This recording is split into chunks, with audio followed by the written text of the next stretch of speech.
Alexander, everybody.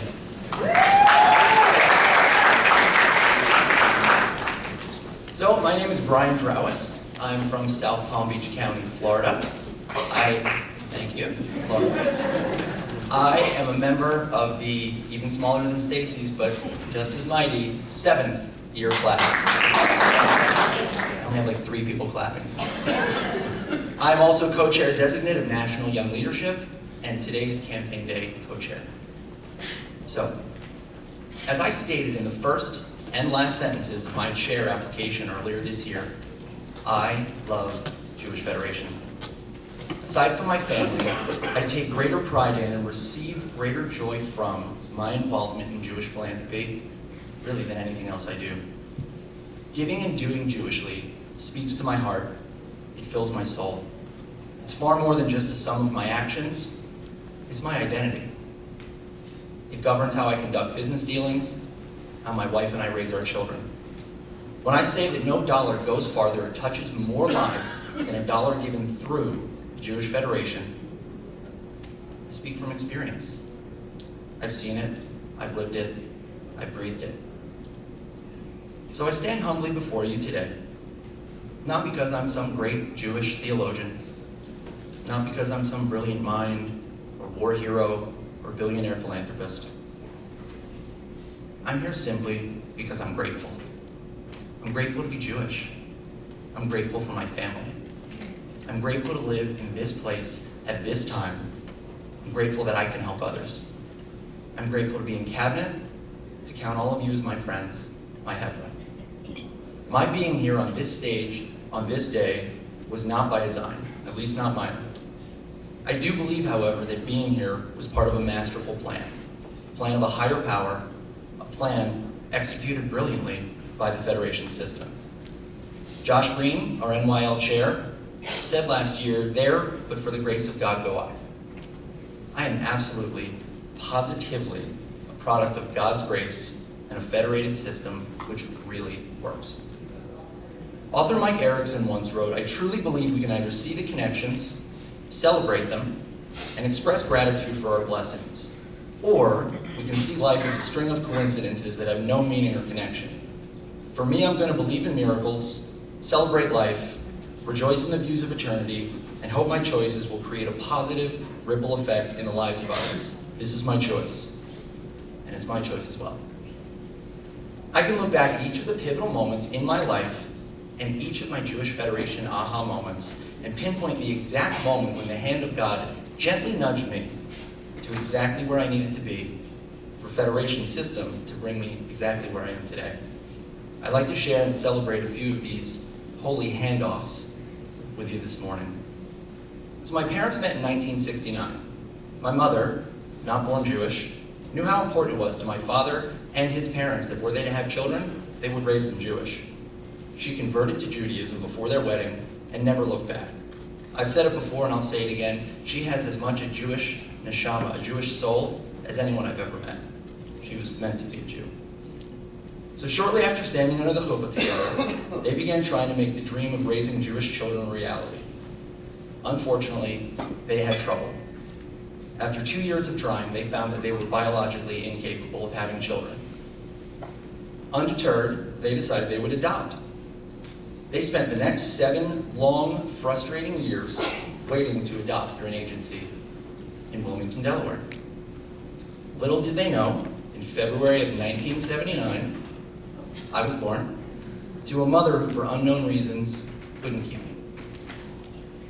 While making what I can only hope was one of the toughest decisions of her life, she actually also made one of the most important decisions in mine. Her single request for me was that I only be adopted into a Jewish home. After nearly a year in a foster home, my parents received a phone call and became, well, my parents, a few days before my first birthday. My parents raised me to be kind, to give back, to study hard, to put others first, to learn a little Torah, and to date nice Jewish girls. And while Jewish Federation was never explicitly mentioned in our house, they enrolled me in preschool and summer camp for years at our local Federation-funded JCC, They encouraged me to attend youth programs co-funded by our synagogue and federation, and even got me to participate in local and regional BBYO programs. God brought me to the Jewish home I would need. My parents and grandparents planted the seeds of tzedakah and chesed, and the Federation was there to foster that spirit and connect me with others who were just like me. So I tell you this story of my adoption not because the agency was directly funded by the Federation. I know I'm not the only kid in this room who grew up in a JCC or with BBYO, but rather because the idea that my being Jewish and continuing the great story of the Jewish people was so important to both my biological mother and my parents that they all went through undue amounts of struggle, patience, and pain to make it a reality. For that, I'm eternally grateful. But as John F. Kennedy so eloquently put it, as we express our gratitude, we must never forget the highest appreciation is not to utter the words, but to live by them. And isn't that exactly what we do?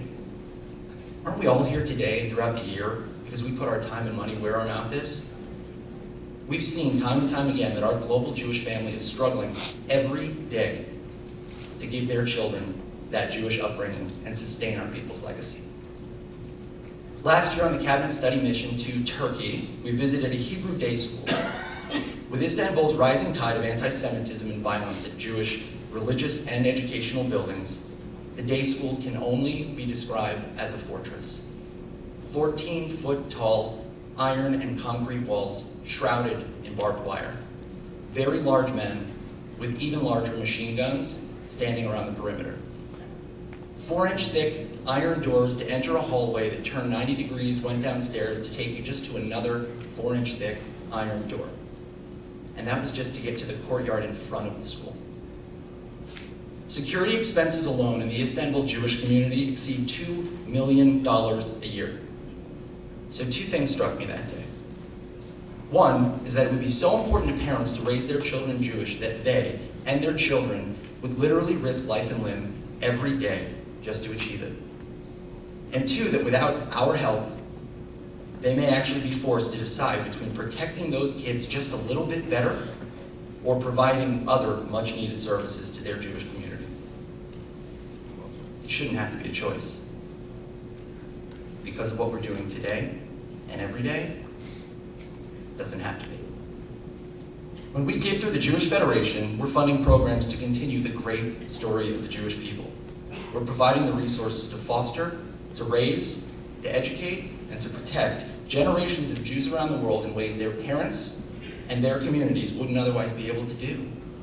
For the fact that we can do this with our dollars and time, we should all be grateful. Second life-changing series of events for which I am eternally grateful are exemplified by the words of French-German philosopher Albert Schweitzer.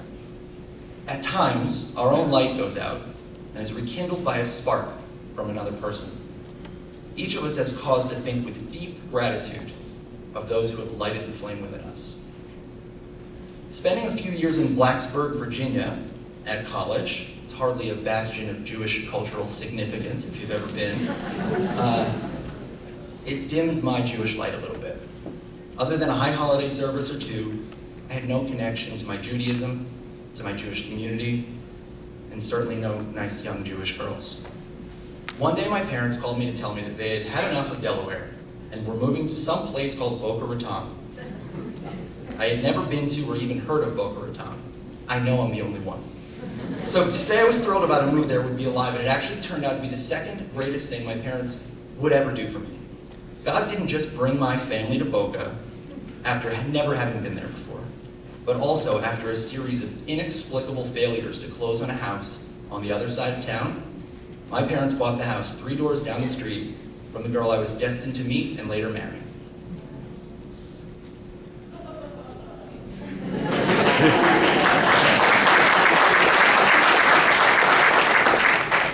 Joanna wasn't just smart and beautiful. There was something more that attracted me to her, which I'd never felt before. She asked me questions like, "What are you involved in Jewishly?" What? Who asked such a thing? She challenged me to get involved, to make a difference, to become part of something bigger than myself. Most importantly, though, she taught me how to say yes even if I had no idea how I was going to accomplish what I was agreeing to, and then she would be there by my side every step of the way, helping me achieve it. She challenged me to go back to Blacksburg and create a Jewish community that I had been lacking. She taught me about birthright and encouraged me to lead the first birthright delegation Virginia Tech ever had. We took 10 people to Israel that year. The school now regularly sends over 50 kids on birthright every year. When I returned to Boca after graduation, she schlepped me to events for Gesher City, Shabbos for a Novice, every Jewish social action group, networking event, happy hour from West Palm Beach to South Beach. Until one fateful night, at a Federation happy hour in Fort Lauderdale, when she, not me, she was asked to help reinvigorate and restart the Young Leadership Division Board in Broward County. Broward County in the house. My wife looked at the professional and smiled. She looked at me and smiled. She said, "I'm in medical school. I don't have time for that. But ask him, I'll make sure he says yes." And I did. And thank God I did. Not too long thereafter, I became YLD chair in Broward, and subsequently in South Palm Beach. Woo! All right, here we go. I married the girl. We made beautiful babies. We did.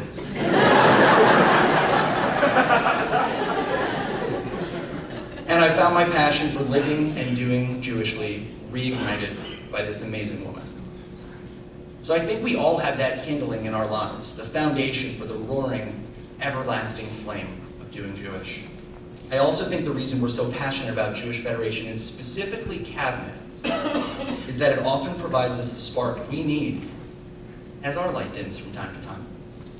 Federation, by its support of Hillel, allowed me to connect to the Jewish people even in a remote corner of southwestern Virginia. Federation, by virtue of its support for birthright, created a passion in me and a connection to a land and a people in a way I never imagined possible. Federation brought me back to Israel to grow that connection even stronger at the mega young adult mission Tel Aviv 1. Several people in this room were on that mission. I count them as some of my closest friends and really some of the best people I know. And I'm proud to say plans for Tel Aviv 2 are in the works for 2017.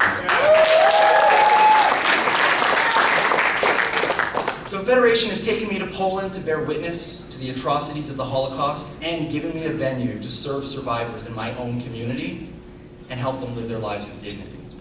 Federation has given me the opportunity to lead while simultaneously allowing me to learn at the knee of some of the greatest mentors one could ask for. Federation has taken me around the world, from Azerbaijan to Turkey to Cuba to Ethiopia to Romania to Hungary, and made me appreciate even more how blessed we are.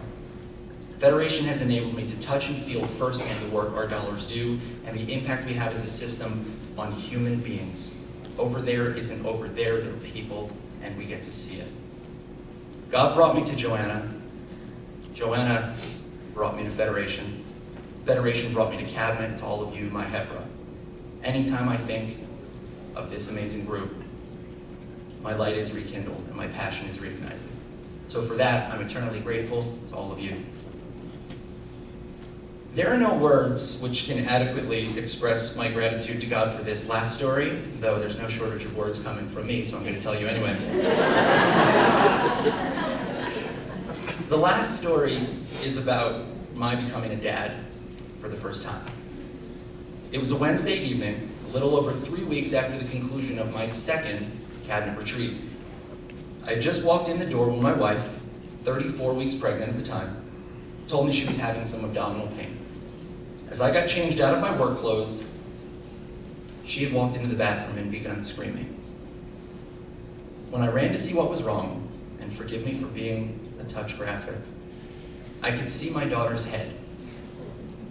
As I sat my wife down, dialed 911, and had barely been on the phone 90 seconds when my wife let out one more scream, I put the phone down, put my hands out, and delivered our daughter.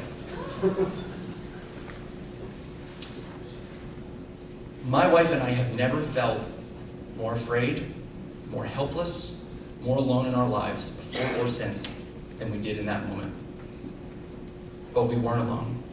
We had the 911 operator, and because she was there for us, I wasn't helpless. I was terrified, but not helpless. Following her instructions, I cleared my daughter's mouth, I patted her on the back, she let out a big, strong cry and turned the most beautiful shade of pink you've ever seen. I tied her umbilical cord with a shoelace, like the Jewish MacGyver.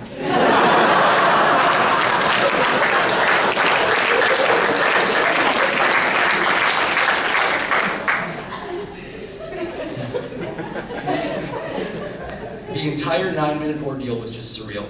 So many things could have gone wrong, but again, purely by the grace of God, my wife and my daughter were perfectly healthy. How blessed am I? So, in addition to aging several years that day, don't try this at home, I learned a few truths that will guide me until my last breath. The first is no one should ever feel hopeless and alone. Through the Jewish Federation and our partner agencies, no member of our global Jewish family is ever helpless or alone. From the children of Sderot under the threat of rocket attacks, to the elderly shut-ins in Bucharest, to the single mother who shouldn't have to choose between electricity and food for her kids. We are there, and I will always be there. Second thing I learned is, I knew within seconds of becoming a parent, I would give up everything to make sure she was going to be okay. On JFNA's completing the journey mission to Ethiopia and Israel, I saw that same resolve in the eyes of a pair of Ethiopian parents as I helped them carry their children, a boy and a girl just about the same age as mine, and all of their worldly belongings on the journey from Addis Ababa to Eretz Israel.